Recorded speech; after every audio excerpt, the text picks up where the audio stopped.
Well, teachers say classrooms are being gripped by extremism, influenced by the likes of Andrew Tate and even Donald Trump and the so-called trade wife thing. At a PPTA conference in Christchurch, one teacher even claimed a spirit of inhumanity had arrived. But is this really radicalisation, or are activist teachers struggling with views that challenge their own? Joining me to discuss this is David Seymour. Hi, David. Nice to see you. Yeah, you too, Chris. Great to see you there. This report calls for urgent action. It calls a toxic online culture of masculinity. Is this really what you believe it's about, or are teachers struggling with views that deviate from their own? Well, or a bit of both? I think you've framed up the issue pretty well. There's no question that if you see people like this Andrew Tate fellow, the things that he's saying are not things that I would ever support or agree with. In fact, I find them quite disturbing. So do I. And yet he is getting an enormous following from young men. And, the problem in this reaction is that there's sort of an undertone of, boys are bad and it's their fault. Now, I just asked the question, why is it that these young boys are gravitating towards Andrew Tate?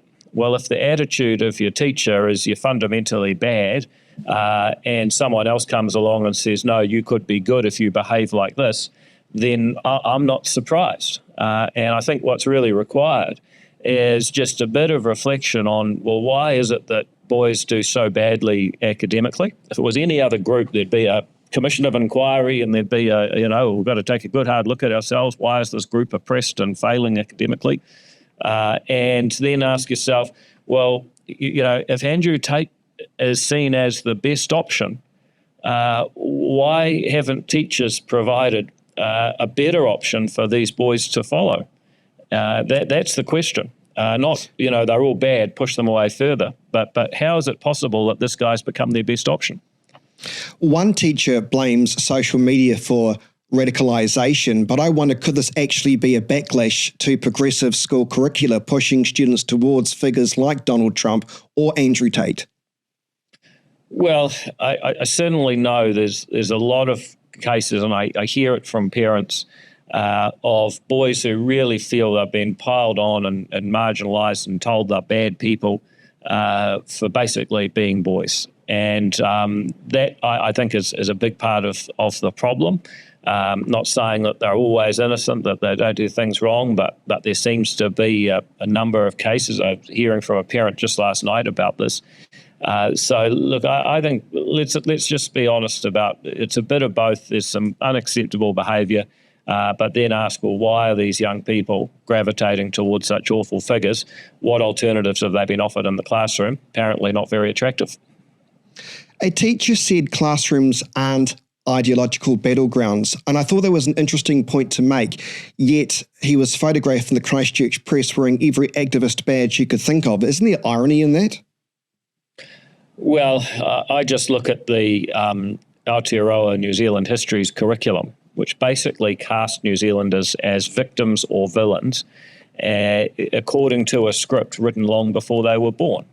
Now, if you say to people you're either a good or a bad person, you either owe or you are owed, before you even had a chance to make a decision for yourself about how you live and how you act, then of course people are going to be angry.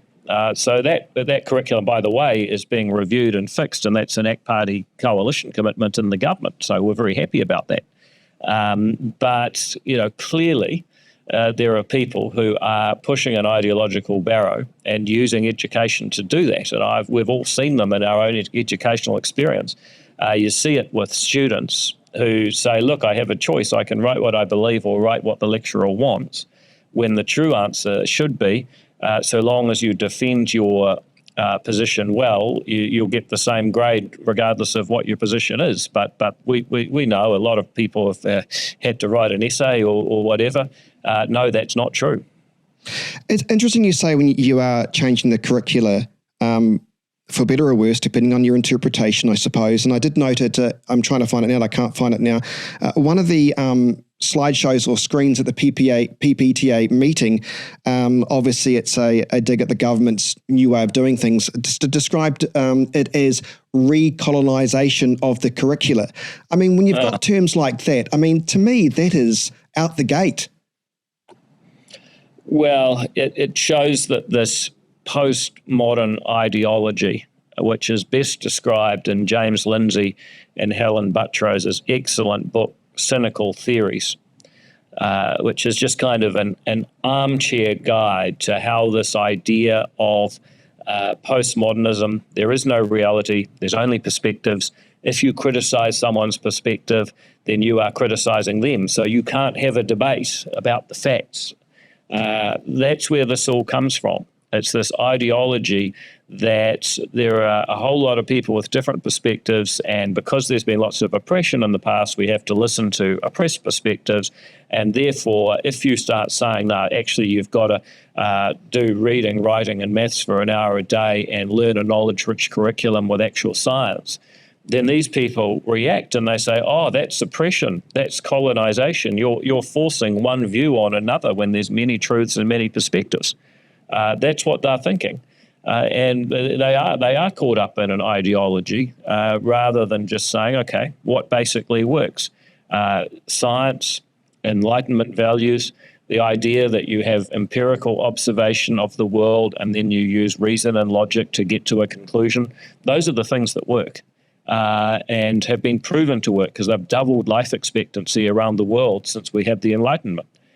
Then you go to all this other stuff about, well, it's the person that has the view that matters, not the view or the value of the view. So you got to respect the person. And therefore, if you give a different view, you're colonizing us. I mean, it's just rubbish. And unfortunately, it sounds like it's infected parts of the education system. It's a real shame. I just if I had kids, I want them to concentrate on, reading, writing, maths, and not get so bogged down by social constructs that make members feel better. Interesting, though, the PPTA calls the likes of aberration for Donald Trump or conservative views, but from what I'm reading, is extremism. But doesn't that show a progressive lens where any right-leaning views is labelled hate speech? Well, I think a figure like Trump, he's a complex figure, right? I mean, there are probably things that all people agree with and disagree with, like any significant and prominent politician. That they should be equipping students to think for themselves, not telling them what to think. But having said all of this, I mean, you got to remember, if you've been to a university, there will be a whole lot of students just trying to get on with their lives, party a bit, get a degree and get a decent job. And then there's the weirdos that run for office on the student union who do not represent most students. Hardly anyone votes. They get elected. They think they're important. Well, the people who are in the union representatives, those people, those are the people that are in the PPTA.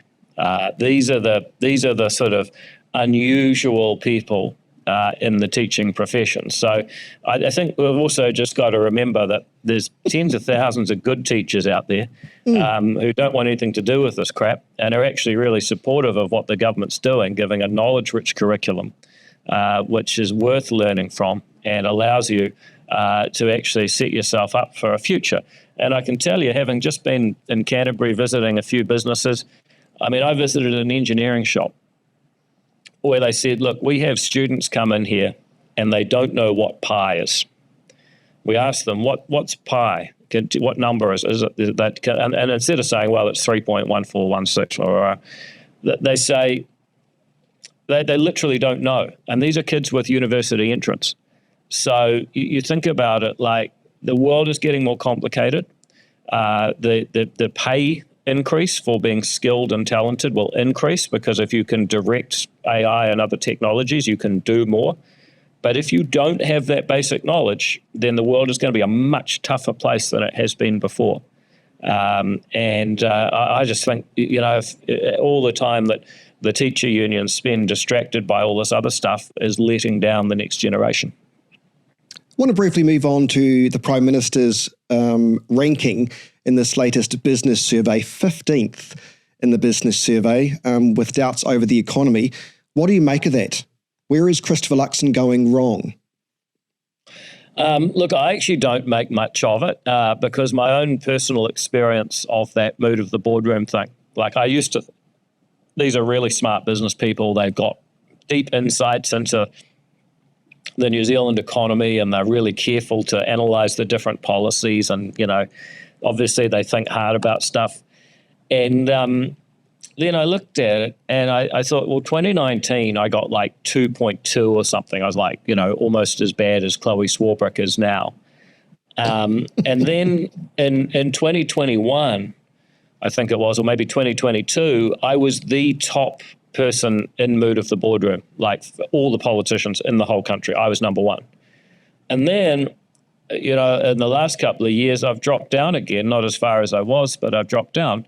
And I think, you know what, whether you like me or don't like me, one thing about me is that I've basically been saying exactly the same thing and doing the same thing all the way through. The policies haven't changed, principles haven't changed, the way I operate hasn't changed.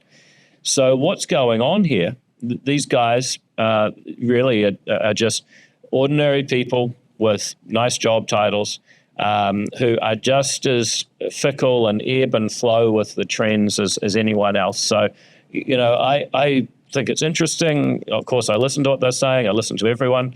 But I wouldn't make this out to be some amazing, reflection of how things are going. It's just 150 people. Most of them have a BCom, and they tend to ebb and flow with the tide like everyone else.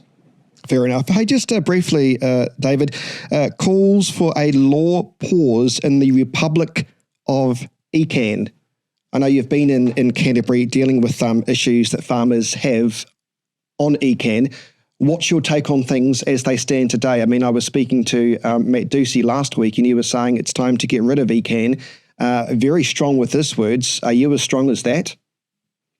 Yeah, I knew Ecan was a problem, but I spent about a day and a half in mid-Canterbury this week, visited farms, visited businesses, talked to, dozens of people in sort of small meeting environment to just try and get a sense of what they're really thinking. And what I got from it is the fury with Ecan is just like, even people at the Ashburton District Council are angry at the Canterbury Regional Council. Even other councils don't like them. And it seems to me there's two possible long-term solutions. One is just to punch out Christchurch, make Christchurch unitary, so that you don't have people who live in urban life voting for how people operate a rural life, where they may have little understanding of each other.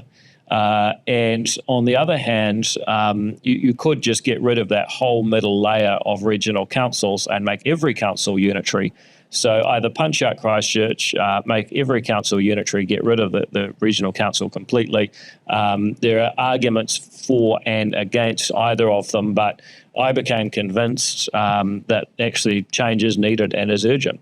The second issue is the government is very clear. We are going to replace the Resource Management Act. There will be a new law before the next election, and yet Ecan is putting people through the ringer, costing them hundreds of thousands of dollars in order to try and enforce the existing Resource Management Act, which is not going to be there. Now, I understand perfectly. You go back to Fitzgerald versus Muldoon.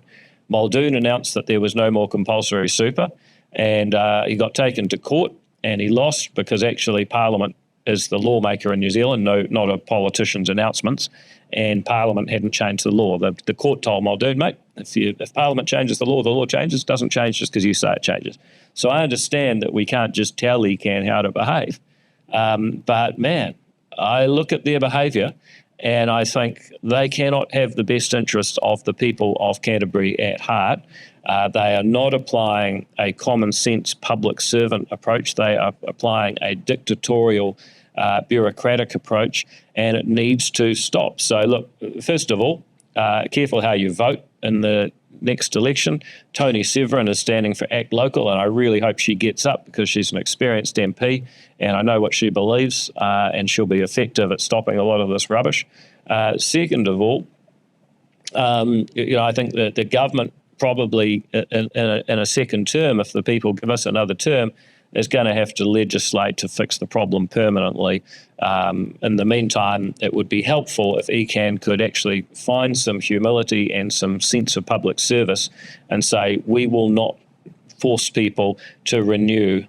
We will give people extensions until we know what's happening with the RMA, which will be very clear when the law is introduced to Parliament later this year. Conversely, though, or playing devil's advocate, couldn't you actually make a case that the fact that perhaps ECAN's being quite effective because you say that it's not working for the people, but could you also argue that perhaps it's working for the environment? Well, the stories I've heard in recent times are farmers having to pay $100,000 to prove something that actually they already knew. And the question is, how much did ECAN spend in court fees on their side, just wasting a huge amount of time? That was one case. Another case, consents for ditches.